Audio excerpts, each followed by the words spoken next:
segment of A Bit of Addison History, I will provide a historical background on Addison's 3 village gazebos. The original village gazebo was referred to at the time as the bandstand. Through the efforts of then village trustee Joseph DeMonico, it was donated to the village by a Mr. and Mrs. Joseph Incandela. The white wrought iron bandstand was thought to have been constructed in 1873 in Rome, Italy. It was used by a church group in Wisconsin for festivals.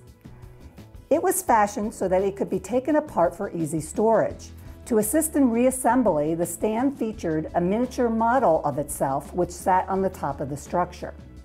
Volunteer workers poured a concrete foundation in front of Village Hall to place the bandstand, and it was formally dedicated on December 5, 1965.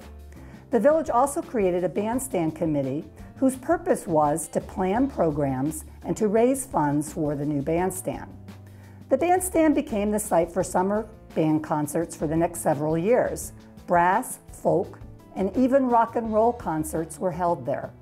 By June 1971, the structure was referred to as the gazebo and was in disrepair. As this newspaper article states, the scarred stairs were roped off to prevent broken ankles. The article also mentions that there is talk of refurbishing the gazebo. The village estimated that it would cost $4,000 to repair it, and it did not want to use tax funds for that purpose. It charged the Addison Cultural Arts Development Commission to come up with a plan and funds to put the gazebo in good repair or it would be taken down. By early August 1971, the commission launched its Save Our Gazebo campaign. The effort involved placing 100 canisters in Addison stores to collect spare change to help fund the repairs.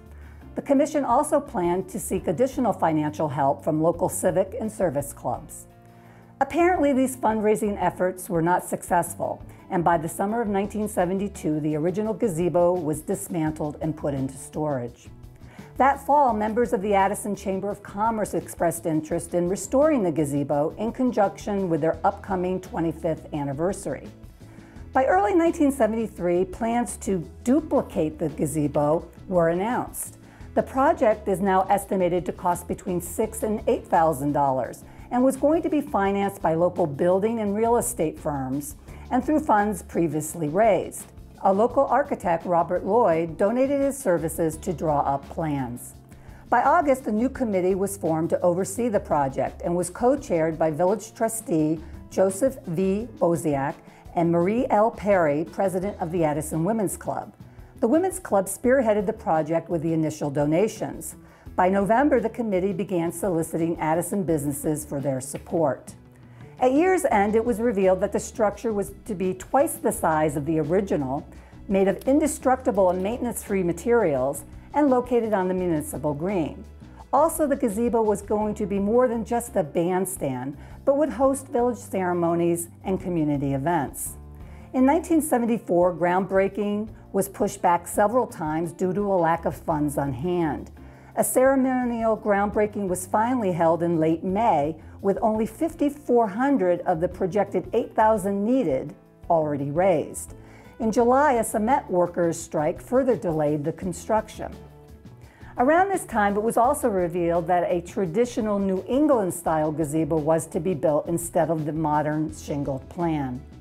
On November 11, 1974, the formal dedication of Addison's second gazebo was held, after years of effort. The gazebo was later dedicated to the memory of village trustee Joseph Boziak after he died unexpectedly in an office in December of 1977 in recognition of his civic contributions. The second gazebo served the community for 25 years until it was demolished to allow construction of the current village hall. In 1999, Addison's current gazebo, the third in its history, was built on the village green. You can learn more about the history of Addison by visiting the Addison Historical Museum. The museum is open Wednesday and Fridays from noon to 4. Admission is free.